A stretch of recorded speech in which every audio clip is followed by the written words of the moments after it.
অস্ত্র বিস্ফোরক বহনের সুযোগ না থাকায় ভারতের ট্রেন চলাচলে দেশের কোনো ঝুঁকি নেই বললেন তথ্য প্রতিমন্ত্রী। ভুল তথ্য ছড়াচ্ছে বিএনপি। নতুন পেনশন স্কিম প্রত্যাহারের দাবিতে অনির্দিষ্টকালের কর্মবিরতিতে পাবলিক বিশ্ববিদ্যালয়, বন্ধ ক্লাস পরীক্ষা। দেশে আর কখনোই জঙ্গি ও মৌলবাদের উত্থান হবে না বললেন র্যাব মহাপরিচালক। বিশ্বের মধ্যে নিরাপদ দেশ এখন বাংলাদেশ। এবং আগামী 3 দিন ভারী বৃষ্টির পূর্বাভাস আবহাওয়া অফিসের। উত্তর ও পূর্বাঞ্চলে ফের বন্যার শঙ্কা, বিপদসীমার উপরে সুরমা তিস্তার পানি।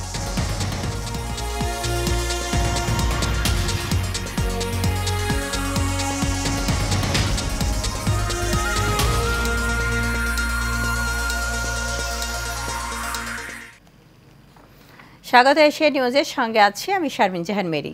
শুনছিলেন বিআরবি কেবল ইন্ডাস্ট্রিজ লিমিটেড সংবাদ শিরোনাম। এবার যাব পুরো সংবাদে। অস্ত্র বিস্ফোরক বহনের কোনো সুযোগ না থাকায় ভারতের ট্রেন চলাচলে দেশের নিরাপত্তা নিয়ে কোনো ঝুঁকি নেই বলে মন্তব্য করেছেন তথ্য প্রতিমন্ত্রী মোহাম্মদ আলী আরাফাত। দুপুরে সচিবালয় ব্রিফিংয়ে তিনি বলেন, ভারতের রেল বাংলাদেশে প্রবেশের পর দেশের প্রচলিত আইন অনুযায়ী পরিচালিত হবে। ভারতের সঙ্গে রেল সমঝোতা নিয়ে মিথ্যা ও ভুল তথ্য ছড়াচ্ছে বিএনপি, এমন অভিযোগও করেন তথ্য প্রতিমন্ত্রী। বিএনপি কখনোই তিস্তা ইস্যুতে কথা বলেনি উল্লেখ করে তিনি বলেন, আওয়ামী লীগের আমলেই তিস্তা সমস্যার সমাধান হবে। আমরা দেখেছি বিএনপি এবং জামাতের পক্ষ থেকেও বিভিন্ন স্তরের নেতাকর্মীরা অপপ্রচারে লিপ্ত হয়েছে এবং সর্বশেষে এসে গতকাল মির্জা ফখরুল ইসা আলমগীরও যুক্ত হয়েছেন সেই অপপ্রচারে।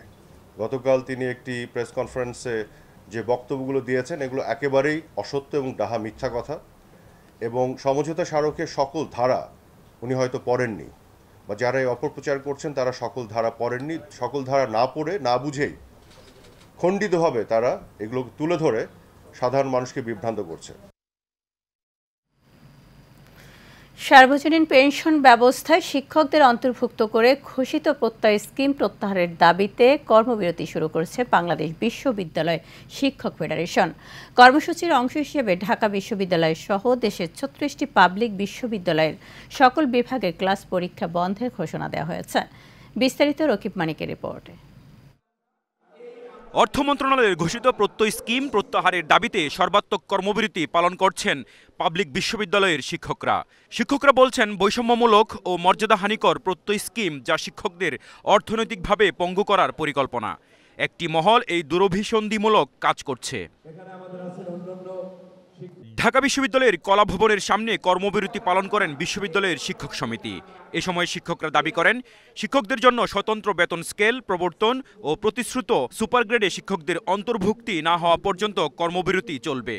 এই বৈষম্যমূলক সংবিধানের সমতার চেতনার সাথে সাংঘর্ষিক, মানবাধিকার পরিপন্থী এবং ঢাকা বিশ্ববিদ্যালয়ের সাথে অন্য 3টি বিশ্ববিদ্যালয়ের স্বায়ত্ত শাসনের পরিপন্থী এমন একটি বৈষম্যমূলক ব্যবস্থাকে ঢাকা বিশ্ববিদ্যালয় শিক্ষক সমাজ মেনে নিতে পারে না। শিক্ষক ফেডারেশনের ডাকে সাড়া দিয়ে একযোগে কর্মবিরতি পালন করছে দেশের 36টি পাবলিক বিশ্ববিদ্যালয়। সকালে রাজশাহী বিশ্ববিদ্যালয়ের সিনেট ভবনের সামনে কর্মবিরতি পালন করেন শিক্ষকরা। আশানুরূপ আলোচনা না হওয়া পর্যন্ত, এই বিষয়ে কোনো সমাধান না হওয়া পর্যন্ত রাজশাহী বিশ্ববিদ্যালয় সহ বাংলাদেশের সকল পাবলিক বিশ্ববিদ্যালয়ে একযোগে সব ধরনের কর্মসূচি কর্মবিরতি পালন করা হবে। রংপুর বিশ্ববিদ্যালয়, সিলেট বিশ্ববিদ্যালয়, মৌলানা ভাসানী বিশ্ববিদ্যালয়ে একই দাবিতে কর্মবিরতি পালন করেন শিক্ষকরা। রকিব মানিক, এশিয়ান টেলিভিশন, ঢাকা। উচ্চশিক্ষা ও গবেষণার মাধ্যমে ঢাকা বিশ্ববিদ্যালয় সবসময় দেশের জন্য গুরুত্বপূর্ণ ভূমিকা রেখে আসছে। আগামীতে গবেষণা খাতকে আরও প্রাধান্য দিয়ে বিশ্বের শ্রেষ্ঠ বিদ্যাপীঠের মর্যাদা ধরে রাখতে হবে বলে মন্তব্য করেছেন ঢাকা বিশ্ববিদ্যালয়ের উপাচার্য অধ্যাপক মাকসুদ কামাল। ঢাকা বিশ্ববিদ্যালয়ের 103তম জন্মবার্ষিকী উপলক্ষে অনুষ্ঠানে এমন মন্তব্য করেন তিনি। বিস্তারিত নূর মোহাম্মদ ভূঁইয়ার রিপোর্টে। দেশের সবচেয়ে প্রাচীন ঐতিহ্যবাহী বিদ্যাপীঠ ঢাকা বিশ্ববিদ্যালয় 104 বছরে পদার্পণ করেছে আজ। 1921 সালের এই দিনে 847 শিক্ষার্থী, 3টি অনুষদ ও 12টি বিভাগ নিয়ে যাত্রা শুরু করেছিল প্রাচ্যর অক্সফোর্ড। তৎকালীন ব্রিটিশ শাসিত বাংলায় ঢাকা বিশ্ববিদ্যালয় ছিল একমাত্র উচ্চশিক্ষা প্রতিষ্ঠান। দেশের প্রাচীন এই শিক্ষা কেন্দ্রটি প্রতিষ্ঠাবার্ষিকী উপলক্ষে ডাবি স্মৃতি চিরন্তর চত্বর থেকে উপাচার্যের নেতৃত্বে বর্ণাঢ্য শোভাযাত্রা করে শিক্ষক, শিক্ষার্থী, কর্মকর্তা ও কর্মচারীবৃন্দ। বেলুন, পায়রা উড়িয়ে কেক কেটে দিনটিকে উদযাপন করেন তারা। এ সময় উপাচার্য অধ্যাপক মাকসুদ কামাল বলেন, জ্ঞান আরোহণ ও বিতরণের গৌরবগাথা নিয়ে শতবর্ষ পাড়ি দিয়েছে প্রাণপ্রিয় এই শিক্ষা প্রতিষ্ঠান। ঢাকা বিশ্ববিদ্যালয় একটি অনন্য সাধারণ বিশ্ববিদ্যালয়। এই বিশ্ববিদ্যালয় পৃথিবীতে এমন একটি বিশ্ববিদ্যালয়, আমরা পৃথিবীর বহু মানসম্মত বিশ্ববিদ্যালয়ের কথা বলি, বহু উন্নত র্যাঙ্কিংয়ের বিশ্ববিদ্যালয়ের কথা বলি, কিন্তু এই ঢাকা বিশ্ববিদ্যালয় এমন একটি বিশ্ববিদ্যালয় যে বিশ্ববিদ্যালয়ে তার রাজনৈতিক দায়িত্ব, সামাজিক দায়িত্ব এবং যে বিশ্ববিদ্যালয় মানব সম্পদ সৃষ্টি করার দায়িত্ব সমান্তরালে করে গিয়েছে গত 100 বছর ধরে। ঢাকা বিশ্ববিদ্যালয় দ্বিতীয় শতকে একটি গবেষণা প্রধান বিশ্ববিদ্যালয় হিসেবে রূপান্তরিত হবে বলেও জানান উপাচার্য। এই বিশ্ববিদ্যালয়কে একটি উচ্চতর গবেষণা প্রতিষ্ঠানে পরিণত করা এবং 2045 সালে গিয়ে এই বিশ্ববিদ্যালয়কে R1 বিশ্ববিদ্যালয় তথা গবেষণা প্রধান বিশ্ববিদ্যালয়ে পরিণত করা।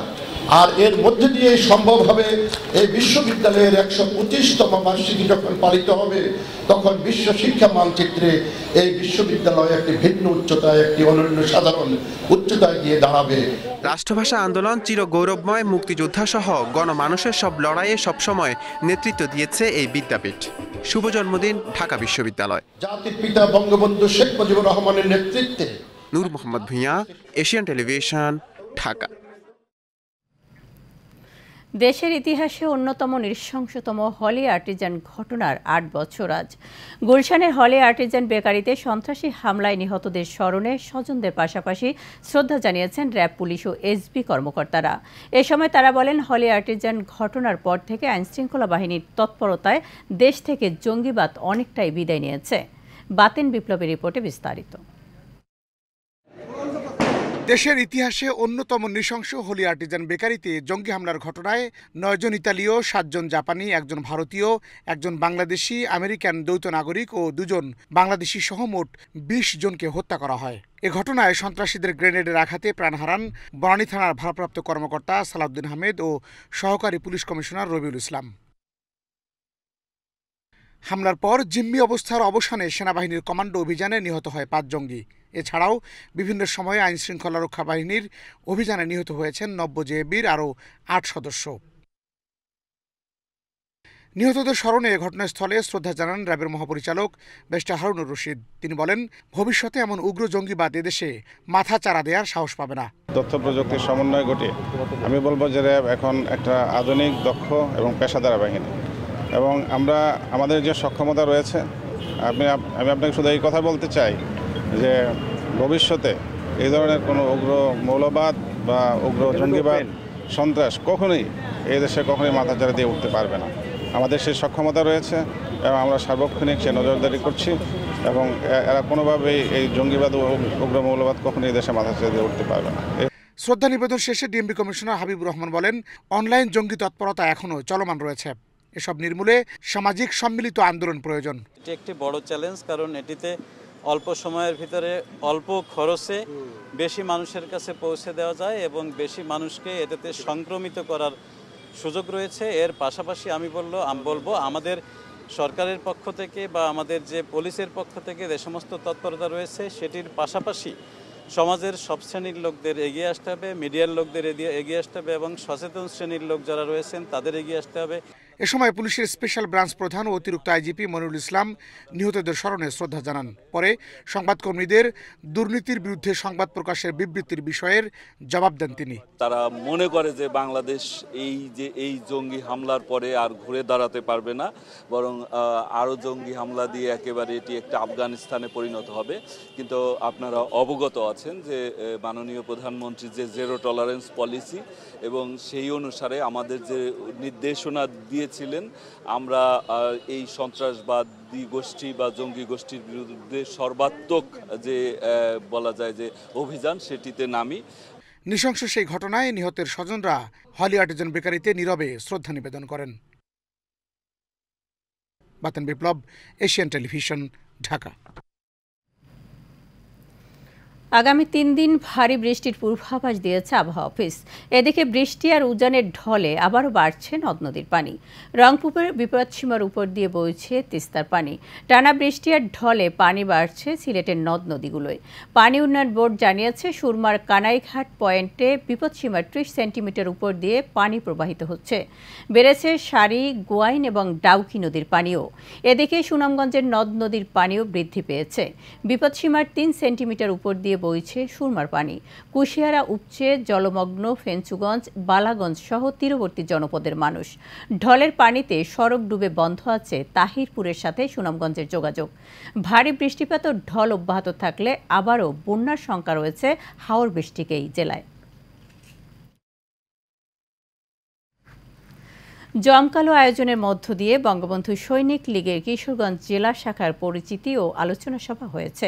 শহরের শহীদ সৈয়দ নজরুল ইসলাম চত্বরে সভা অনুষ্ঠিত হয়। অনুষ্ঠানে উদ্বোধন করেন বঙ্গবন্ধু সৈনিক লীগের কেন্দ্রীয় কমিটির সভাপতি বীর মুক্তিযোদ্ধা আলহাজ হারুনা রশিদ সিআইপি। সভায় প্রধান অতিথি হিসেবে উপস্থিত ছিলেন কিশোরগঞ্জ জেলা আওয়ামী লীগের সভাপতি অ্যাডভোকেট জিল্লুর রহমান। শহীদুল হক জীবনের ক্যামেরায় কিশোরগঞ্জ প্রতিনিধি হাফিজুর রহমানকে সাথে নিয়ে আরও জানাচ্ছেন বাতেন বিপ্লব। সকাল থেকেই বিভিন্ন উপজেলা থেকে বঙ্গবন্ধু সৈনিক লীগের নেতাকর্মীরা মিছিল নিয়ে অনুষ্ঠানে জড়ো হয়। কিশোরগঞ্জ জেলা বঙ্গবন্ধু সৈনিক লীগের সভাপতি ফরিদ মিয়ার সভাপতিত্বে প্রধান অতিথি হিসেবে উপস্থিত ছিলেন কিশোরগঞ্জ জেলা আওয়ামী লীগের সভাপতি ও জেলা পরিষদ চেয়ারম্যান অ্যাডভোকেট জিল্লুর রহমান। আলোচনা সভায় উদ্বোধক হিসেবে উপস্থিত ছিলেন বঙ্গবন্ধু সৈনিক লীগের সংগ্রামী কেন্দ্রীয় সভাপতি বীর মুক্তিযোদ্ধা আলহাজ হারুনা রশিদ সিআইপি। এ সময় তিনি বলেন, শেখ হাসিনার হাতকে শক্তিশালী করতে তিনি বঙ্গবন্ধু সৈনিক লীগের নেতাকর্মীদের সাথে নিয়ে সব সময় মাঠে প্রস্তুত রয়েছেন। সৈনিক লীগে ঢোকার উদ্দেশ্য হল জাতির পিতা শেখ মুজিবুর রহমানের আদর্শকে পালন করার জন্য আমি ঢুকেছি। আমি তার আদর্শকে পালন করে এই সারা বাংলাদেশে ছড়াই দেব বঙ্গবন্ধু সৈনিক লীগ। মাননীয় প্রধানমন্ত্রী শেখ হাসিনা সে যে এভাবে চেষ্টা করে দেশটাকে এগিয়ে নিতেছে, কত কাজ করছে, আনাছে কানাছে, কোনো জায়গায় বাদ রাখে নাই। মাননীয় প্রধানমন্ত্রীর আদর্শকে মানা আর গরিবের পিছনে আমাদের থাকা, তাদেরকে সহযোগিতা করা, তাদেরকে অন্যায়কে আমরা প্রশ্রয় দেব না। আল্লাহর রহমতে আপনারা যে কোনো অন্যায় পাইলে প্রশাসনের কাছে বলবেন, আওয়ামী লীগের নেতা আছে তাদের কাছে বলবেন, আপনারা বলবেন, থানায় যাবেন। অন্যায় যে করবে তাকে রক্ষা দিবেন না।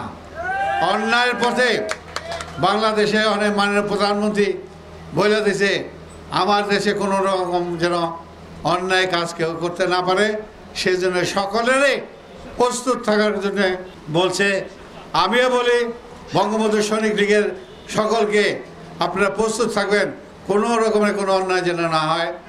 আর মাননীয় প্রধানমন্ত্রীর জন্য আগামী 5 বছরের জন্য আল্লাহর কাছে দোয়া করবেন, সে যে কোনো আর বিপদে আপদে না পড়ে, সে যেন ঠিক মতন এই 15 বছর যা কাজ করছে তার থেকে আরও বেশি কাজ করব এই 5 বছরে।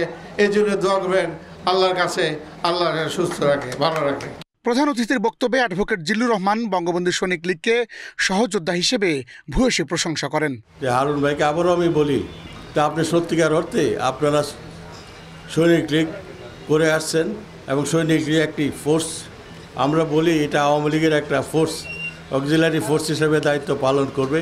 আর একটা ব্যাপার আপনাকে বলবো যে আপনারা কেন্দ্রীয় নেতৃবৃন্দের সাথে আলোচনা করে আপনাদের শ্রমিক লীগটাকে আমাদের অঙ্গ সংগঠনে নিয়ে নেবেন। অনুষ্ঠানে অন্যান্যের মাঝে উপস্থিত ছিলেন কেন্দ্রীয় কমিটির সহসভাপতি অ্যাডভোকেট শওকত আলম, যুগ্ম সাধারণ সম্পাদক শাহ রেজাউল মাহমুদ, সাংগঠনিক সম্পাদক সোহেল রানা, কিশোরগঞ্জ কৃষক লীগের সদস্য আলমগীর হোসেন সহ আওয়ামী লীগের বিভিন্ন অঙ্গ ও সহযোগী সংগঠনের নেতৃবৃন্দ। অনুষ্ঠান সঞ্চালনায় ছিলেন জেলা বঙ্গবন্ধু সৈনিক লীগের সাধারণ সম্পাদক তানজিম হায়দার তুষার। সভাপতি তার কমিটি দেওয়ার এখতিয়ার রাখেন। বাতেন বিপ্লব, এশিয়ান টেলিভিশন, ঢাকা।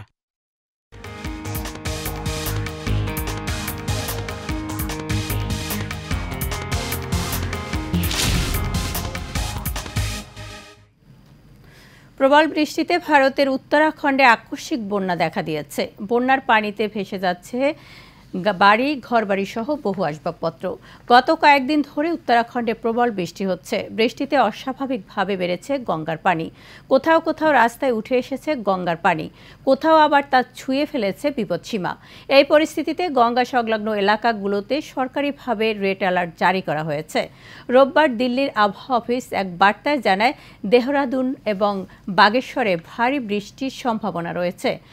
কুমায়ুন অঞ্চলেও ভারী বৃষ্টির পূর্বাভাস দেখা দিয়েছে। আগামী 5 দিন ধরে এই পরিস্থিতি বজায় থাকবে।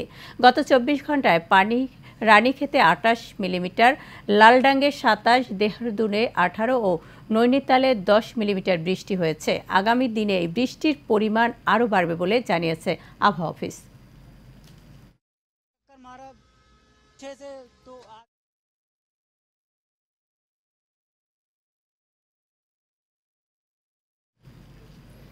এবার বাণিজ্য সংবাদ।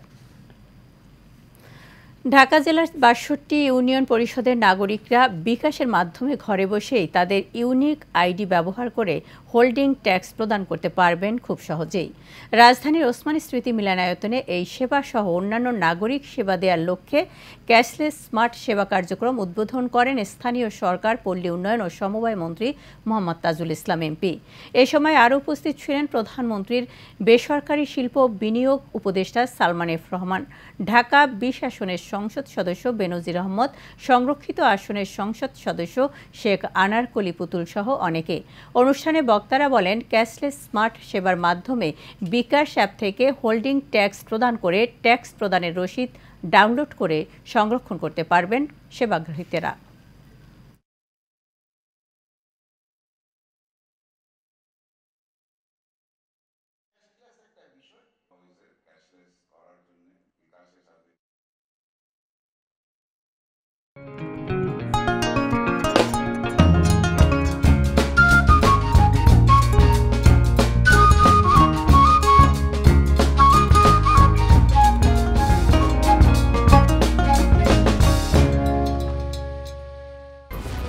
এক্সপার্ট B500 CWR স্বাধীনতার সুবর্ণ জয়ন্তীতে নতুন বাংলাদেশ গড়ার প্রত্যয়।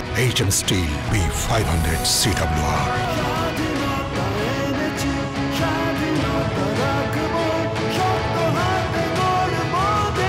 HM steel. চট্টগ্রাম নগরী ও কুমিল্লার বিভিন্ন জায়গায় অভিযান চালিয়ে চোরাইকৃত 3টি মোটরসাইকেল উদ্ধার সহ চোর চক্রের 5 সদস্যকে গ্রেপ্তার করেছে পুলিশ। আসামিরা চট্টগ্রাম শহরের বিভিন্ন স্থান থেকে 10 থেকে 20 সেকেন্ডের মধ্যে চৌকৌশলে মোটরসাইকেল চুরি করে দেশের বিভিন্ন জায়গায় বিক্রি করে। পুলিশ জানায়, মোটরসাইকেল চুরি সংক্রান্ত মামলার সূত্র ধরে সিসি ক্যামেরার ফুটেজ ও বিভিন্ন তথ্য প্রযুক্তির সহায়তায় চট্টগ্রামের আকবরশাহ এলাকা থেকে চোরাই মোটরসাইকেল চুরির মূল হোতা সহ সহযোগীকে আটক করা হয়েছে। এর সাথে শেষ করব এশিয়া নিউজ। তার আগে বিআরবি কেবল ইন্ডাস্ট্রিজ লিমিটেড সংবাদ শিরোনাম জানাবো আরও একবার।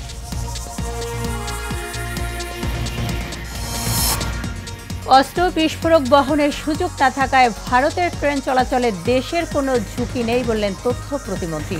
ভুল তথ্য ছড়াচ্ছে বিএনপি। নতুন পেনশন স্কিম প্রত্যাহারের দাবিতে অনির্দিষ্টকালের কর্মবিরতিতে পাবলিক বিশ্ববিদ্যালয়ে বন্ধ ক্লাস পরীক্ষা। দেশে আর কখনোই জঙ্গি ও মৌলবাদের উত্থান হবে না বললেন র্যাব মহাপরিচালক। বিশ্বের মধ্যে নিরাপদ দেশ এখন বাংলাদেশ। এবং আগামী 3 দিন ভারী বৃষ্টির পূর্বাভাস আবহাওয়া অফিসের। উত্তর ও পূর্বাঞ্চলে ফের বন্যার শঙ্কা, বিপদসীমার উপরে সুরমা ও তিস্তার পানি। এই ছিল আমাদের এখনকার মতো সংবাদ আয়োজনে। আমাদের পরবর্তী সংবাদ রাত 9:30টায় দেখার আমন্ত্রণ রইল। এতক্ষণ আমাদের সাথে থাকার জন্য ধন্যবাদ।